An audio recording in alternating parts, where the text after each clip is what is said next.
नमस्कार विद्यार्थियों, भारतीय संविधान में अधिकार पार्ट 2 11वीं क्लास में भारतीय संविधान में मौलिक अधिकारों के बारे में हम अध्ययन करेंगे। भारतीय संविधान में इसके बारे में अध्ययन करेंगे, मौलिक अधिकारों के बारे में समझ। तो देखो, भारतीय संविधान में जो मौलिक अधिकार है के बारे में कुछ बताया गया है कि स्वतंत्रता संघर्ष के दौरान, कब स्वतंत्रता संघर्ष के दौरान स्वतंत्रता आंदोलन के नेताओं ने, मतलब स्वतंत्रता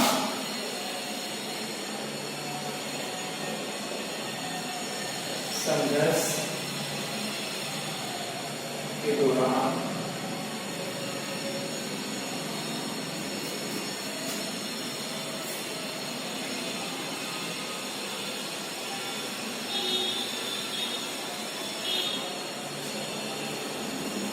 स्वतंत्रता संघर्ष के नेताओं ने देखो, स्वतंत्रता संघर्ष के जो नेता हैं उन नेताओं ने अधिकारों का महत्व समझा। अधिकारों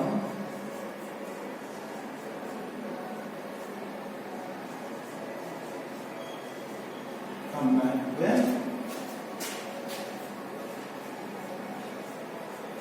समझा।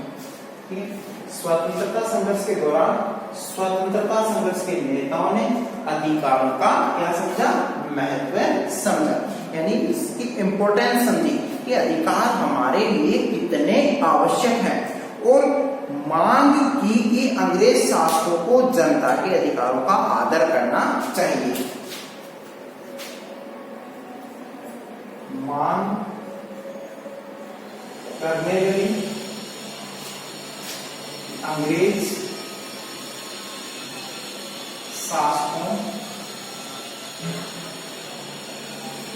शासकों को क्या करना चाहिए, जनता के अधिकार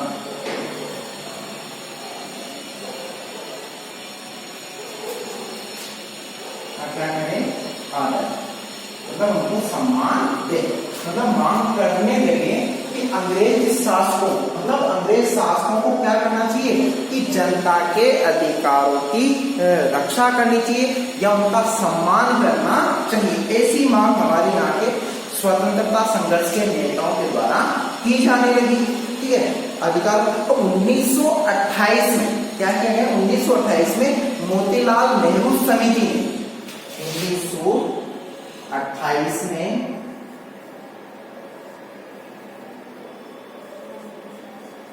मोतीलाल नेहरू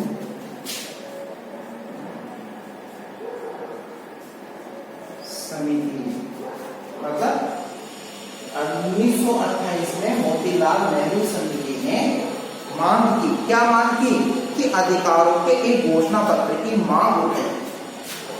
अधिकारों एक घोषणा पत्र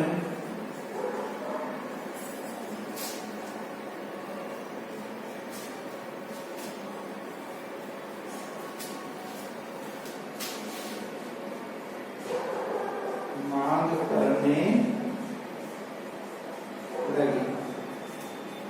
1928 में मोतीलाल नेहरू समिति ने अधिकारों के घोषणा पत्र के द्वारा एक मांग की, और मांग क्या की, अधिकार हासिल करने के लिए अंग्रेजों के समक्ष एक मांग प्रकट की गई, मांग उठाई गई कि अधिकारों का समावेश करने, अधिकारों का क्या करने, समावेश करने व उन्हें सुरक्षित करने पर सभी की राय एक थी। मतलब अधिकारों को समावेश करने और जो उनको सुरक्षित करने के लिए सभी की राय की क्या रखी गई थी, एक ही मानी गई। अब कि संविधान में उन अधिकारों को सूचीबद्ध किया गया जिन्हें सुरक्षा देनी थी। संविधान में उन अधिकारों को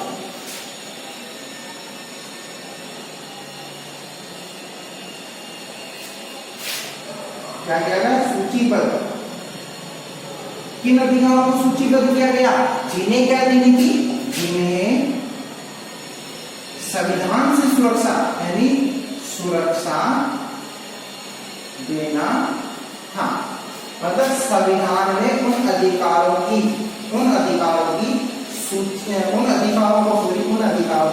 सूचीबद्ध किया जिन्हें सुरक्षा देना था। मतलब उन अधिकारों को सूचीबद्ध किया गया, उन अधिकारों को क्या देना था, उनको सुरक्षा प्रदान करना था और उन्हें मौलिक अधिकारों की संज्ञा दी गई, जिन्हें क्या कहा गया, जिन्हें मौलिक अधिकार, जिन्हें मौलिक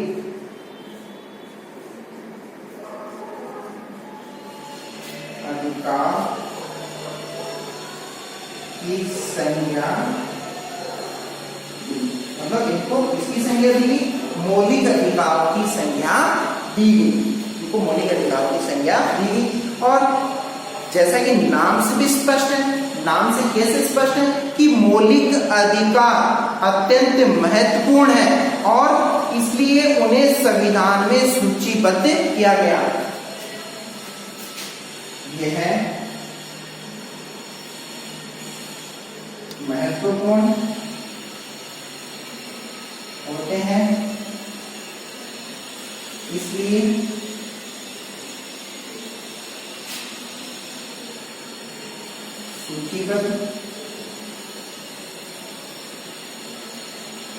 सूचीबद्ध भी किया।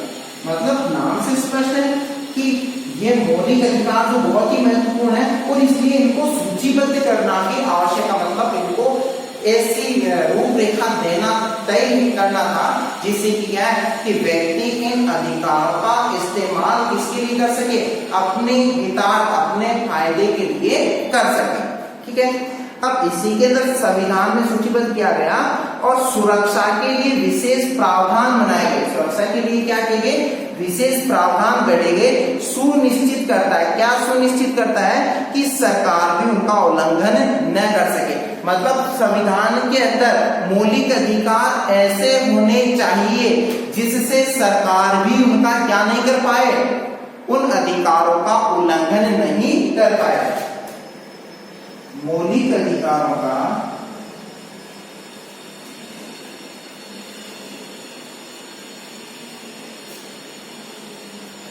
उल्लंघन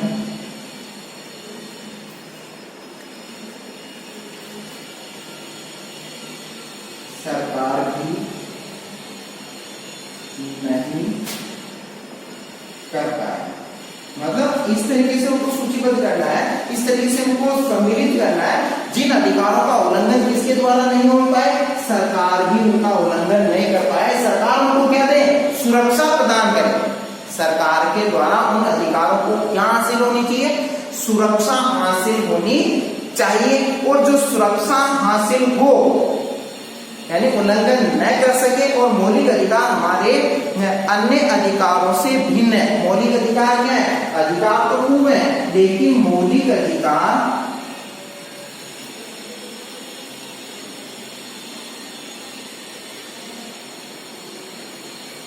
अन्य अधिकारों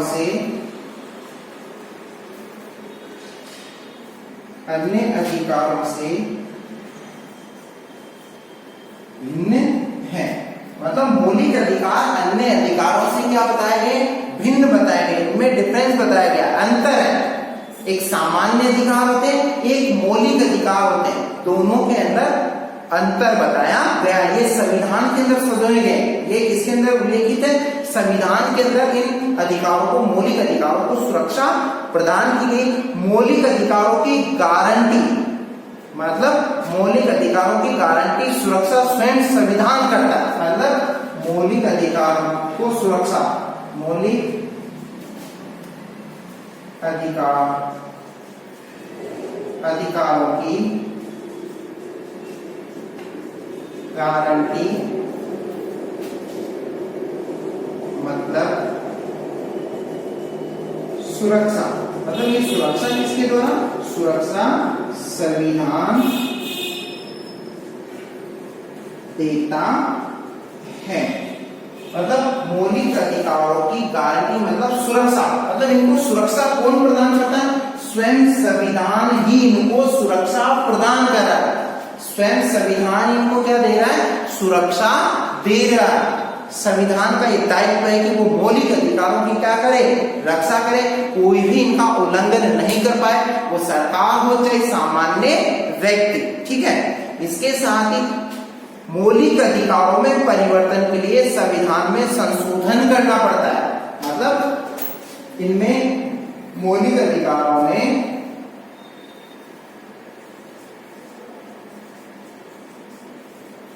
परिवर्तन के लिए संविधान में क्या करना पड़ता है, संशोधन।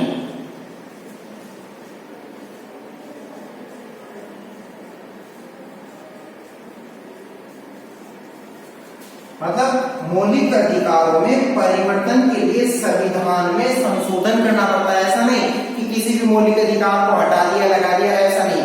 उनके लिए संविधान में संशोधन के माध्यम से उनको लागू किया जा सकता है। मौलिक अधिकारों के विरुद्ध कोई कार्यवाही नहीं कर सकता। और सबसे प्रमुख बात कि मौलिक अधिकारों के विरुद्ध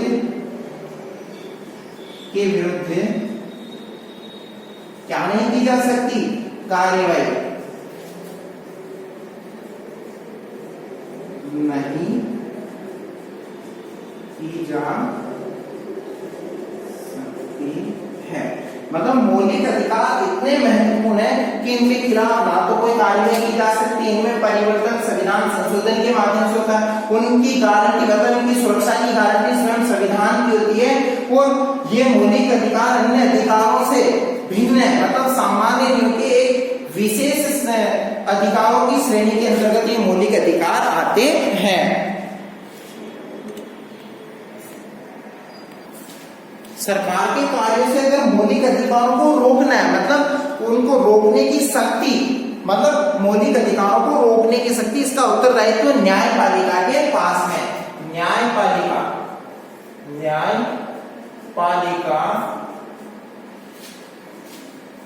मौलिक अधिकार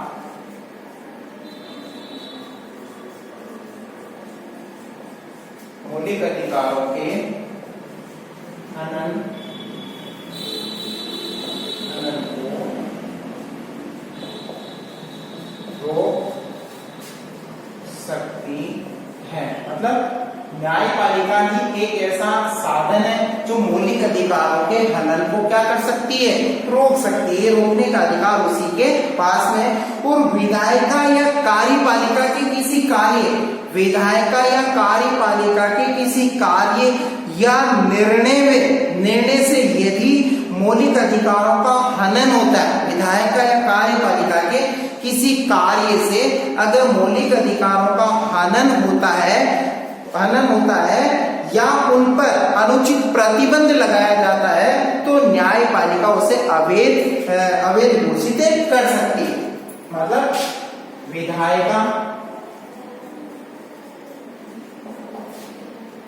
व कार्यपालिका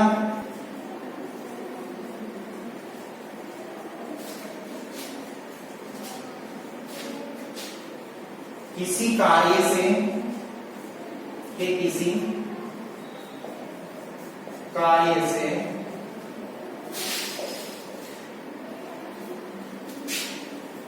अगर मौलिक अधिकारों का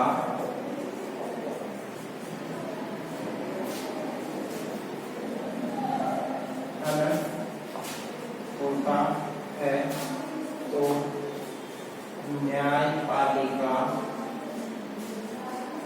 न्यायपालिका क्या कर सकती है, प्रतिबंध लगा सकती है। प्रतिबंध लगा सकती है।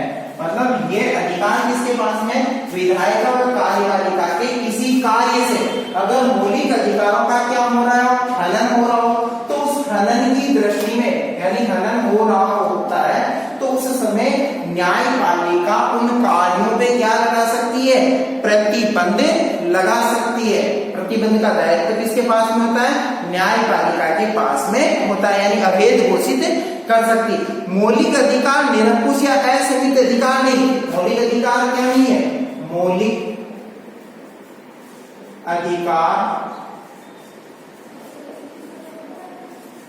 निरंकुश या असीमित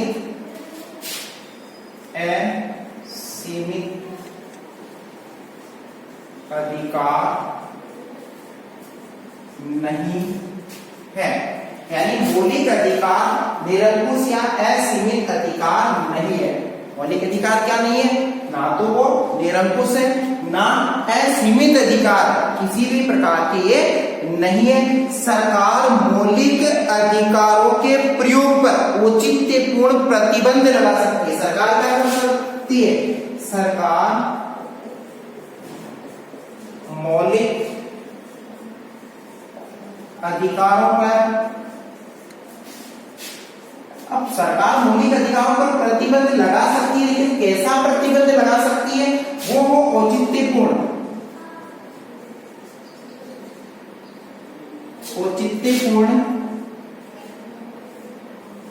प्रतिबंध लगा सकती है। मतलब सरकार मौलिक अधिकारों पर औचित्यपूर्ण प्रतिबंध ही लगा सकती है, बाकी इनको प्रतिबंधित नहीं कर सकती। तो इस तरीके से संविधान के द्वारा हमें ये मौलिक अधिकार हासिल है, इनका प्रयोग इस तरीके से किया जाता है। अब हम पढ़ेंगे एक एक मौलिक अधिकार के बारे में, उसकी व्याख्या पढ़ेंगे। वो नेक्स्ट क्लास के अंदर इसकी व्याख्या करेंगे। धन्यवाद।